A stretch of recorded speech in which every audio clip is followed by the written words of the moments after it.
Bienvenue dans cette nouvelle exploration Google Workspace. On est là pour vous, les utilisateurs, les admins, tous ceux qui veulent suivre le rythme, parce que l'IA, ça bouge très très vite en ce moment dans nos outils. Ah oui, c'est clair. Cette discussion, elle vous est présentée par Maroc Cloud, qui est le partenaire de référence Google Workspace au Maroc. Tout à fait.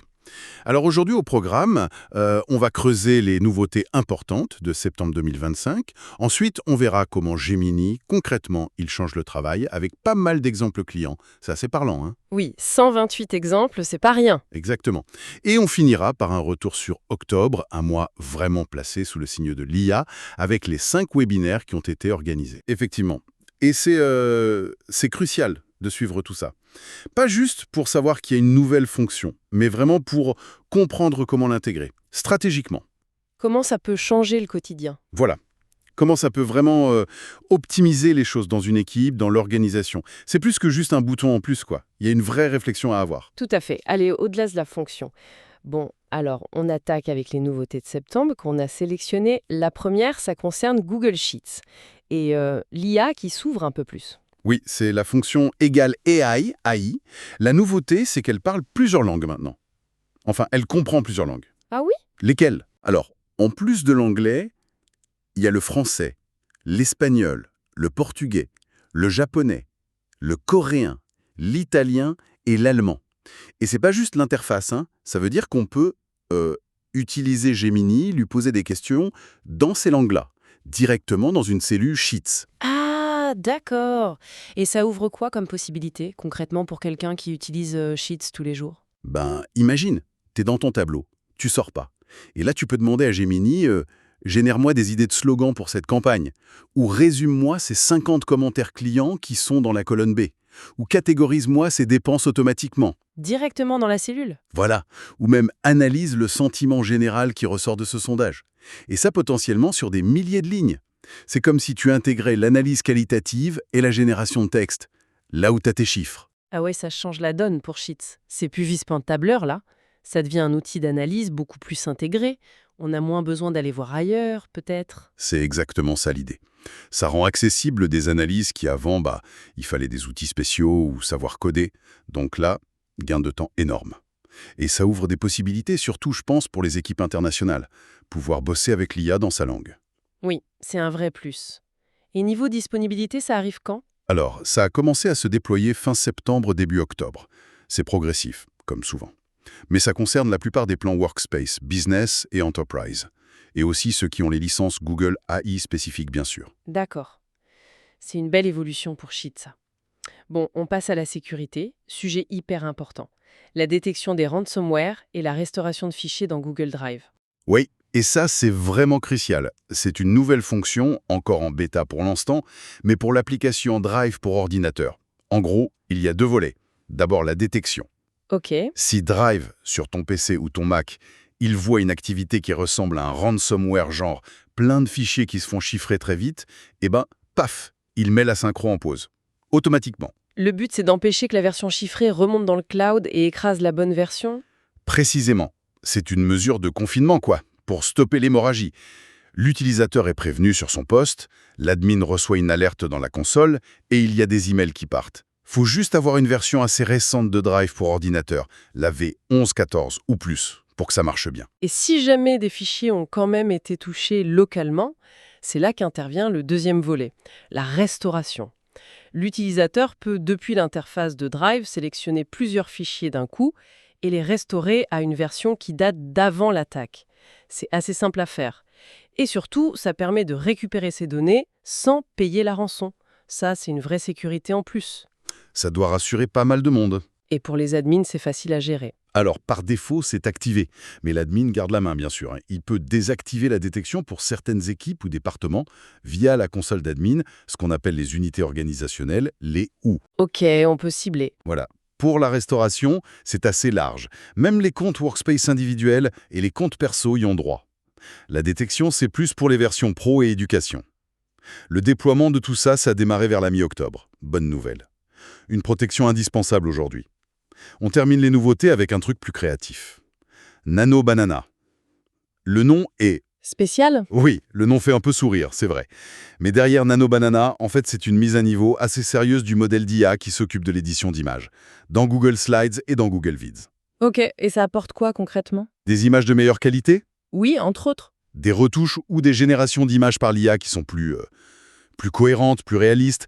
Mais la grosse nouveauté, le vrai plus, c'est l'arrivée des prompts personnalisés. Ah, c'est-à-dire qu'on peut lui parler plus librement. Exactement. Tu prends une image dans tes slides ou ta vidéo Vids. Et maintenant, tu peux écrire une instruction. Tu peux dire à Gemini, mets ce produit sur une plage à Tahiti au coucher du soleil, ou transforme l'arrière-plan pour qu'il ait l'air d'une station spatiale. Ah ouais, Carrément. carrément. L'IA essaye de comprendre ta demande créative et de l'appliquer. C'est plus juste choisir dans une liste d'options prédéfinies. Ça rend la création de visuels uniques beaucoup plus facile, sans devoir jongler avec un autre logiciel à côté. Incroyable. Ça démocratise vraiment la création visuelle. Plus besoin d'être graphiste pour faire des trucs sympas et personnalisés rapidement. C'est tout à fait l'objectif. Alors ça, c'est déployé depuis fin septembre. Pour Slides, c'est surtout pour les plans business et enterprise qui ont l'IA.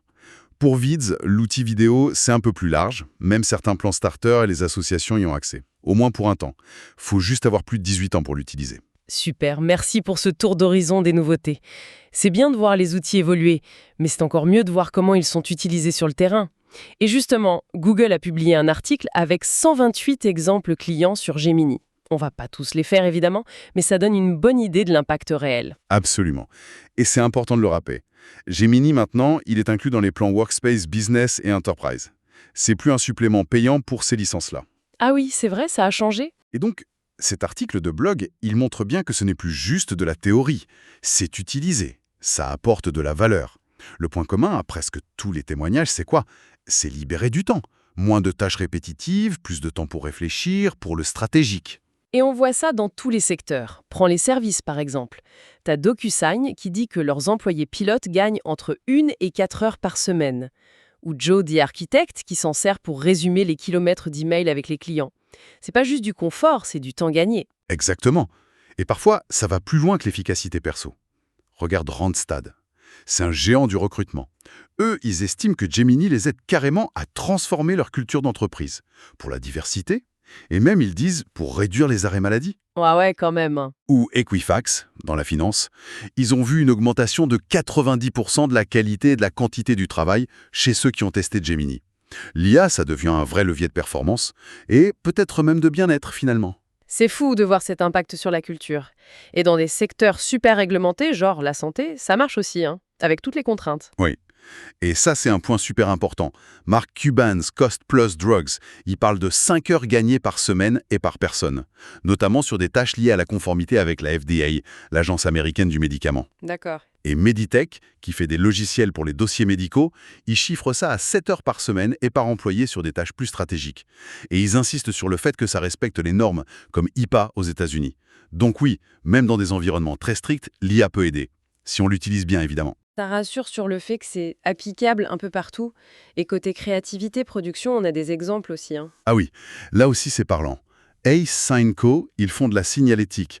Ils disent qu'ils créent des maquettes en quelques secondes dans Slides. Avant, ça prenait des heures.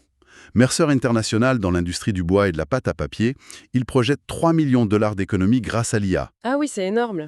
Et ils ont réduit de 75%, donc divisé par 4, leur coût pour faire des vidéos de sécurité grâce à Google Vids. On voit vraiment que ça démocratise la création de contenu, même pour des choses très spécifiques comme ça. Et pour les boîtes qui ont des équipes partout dans le monde ou qui gèrent beaucoup de support client? Gemini aide aussi là-dessus. Nuts.com, par exemple. Ils vendent des fruits secs et tout ça. Ils utilisent la traduction en direct dans Google Meet pour parler avec leurs fournisseurs partout dans le monde. Ça lève la barrière de la langue. Super pratique. Et Kärcher, qu'on connaît bien, il déploie Gemini comme une sorte d'assistant personnel pour des milliers d'employés, pour les aider au quotidien. Dans un autre domaine, la cybersécurité, New Push dit économiser 12 heures par semaine et par analyste sur des recherches de menaces complexes. L'impact est vraiment large. C'est impressionnant, la diversité. Oui, ce qui est fascinant, au-delà des chiffres, c'est ça, la diversité des usages. Ça touche la petite PME, super innovante comme Truckhouse, qui fait des camping-cars tout-terrain, ou un constructeur de bateaux comme Cottrell Boatbuilding, et en même temps des géants comme Verizon ou BBVA. Si on devait résumer, il y a 3 grandes tendances. L'automatisation, les emails, les résumés, tout ça. Ok. L'accélération, analyser des données plus vite, créer du contenu marketing ou même du code plus rapidement.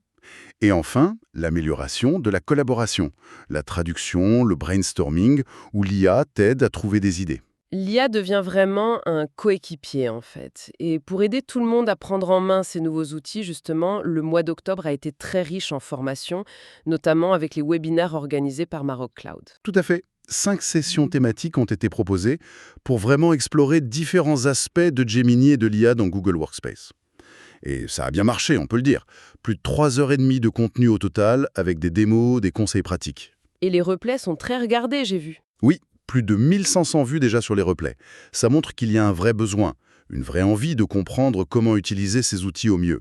Les gens cherchent à se former. Alors, pour ceux qui auraient raté ça ou qui voudraient revoir certains points, on peut peut-être rappeler les thèmes. Tous les enregistrements sont dispos sur une playlist YouTube de Maroc Cloud, c'est facile à trouver. Oui, alors il y a eu, premièrement, une vue d'ensemble de la puissance de Google Workspace avec Gemini, comment ça s'intègre dans Gemini, Docs, Sheets, Meet, la base quoi. Voilà. Ensuite, un focus sur les bonnes pratiques du prompt engineering, l'art de bien poser les questions à l'IA pour avoir ce qu'on veut. Ça, c'est clé. Absolument. Troisième session sur l'application Gemini elle-même, l'assistant conversationnel, et les Gems, pour créer ses propres petits assistants spécialisés. Intéressant ça, les gems. Oui. Quatrièmement, Notebook LM. C'est un assistant de recherche qui travaille sur tes propres documents. Très puissant pour analyser des sources perso. Et enfin, un atelier sur Google Vids pour créer des vidéos storyboard, narration, montage, le tout aidé par l'IA. Un programme complet. Oui, et pensez pour différents profils. Le premier webinaire, c'est pour tout le monde. Prompt Engineering et Notebook LM, c'est super pour les curieux, les power users. Et Vids, c'est parfait pour le marketing, la com, la formation. C'est vraiment des ressources utiles à partager en interne pour aider les équipes à adopter ces outils. Une très bonne initiative de Maroc Cloud, en effet, pour accompagner ce changement. Bon, bah voilà, on arrive au bout de notre discussion d'aujourd'hui. On a couvert les nouveautés clés de septembre, l'IA multilingue dans Sheets, la sécurité Drive renforcée, l'édition d'images avec Nano Banana. Exact. On a surtout vu l'impact très concret de Gemini chez plein de clients différents. Et on a rappelé qu'il y a des ressources pour se former, comme ces webinaires d'octobre. Encore une fois, cette exploration vous a été présentée par Maroc Cloud. Et peut-être pour finir, une petite réflexion. Toute cette IA qui arrive, qui prend en charge des tâches d'analyse, de création même, des choses qu'on pensait être le propre de l'humain il y a peu. Oui, ça nous force à nous demander si l'IA fait de mieux en mieux le comment, quelles sont nos compétences à nous, les humains, qui deviennent encore plus importantes. Peut-être notre capacité à poser les bonnes questions, les questions stratégiques, celles qui vont guider l'IA, le pourquoi en quelque sorte. Voilà. Peut-être aussi notre capacité à gérer la complexité éthique de tout ça. Et sûrement plus que jamais, notre intelligence émotionnelle, notre empathie, notre façon de collaborer finement, avec nuance. Ce terrain-là, l'humain reste irréplaçable. Pour l'instant, en tout cas. C'est une excellente question pour terminer. De quoi réfléchir sur l'avenir du travail. Merci beaucoup d'avoir exploré tout ça avec nous aujourd'hui et on se retrouve très bientôt pour une nouvelle analyse.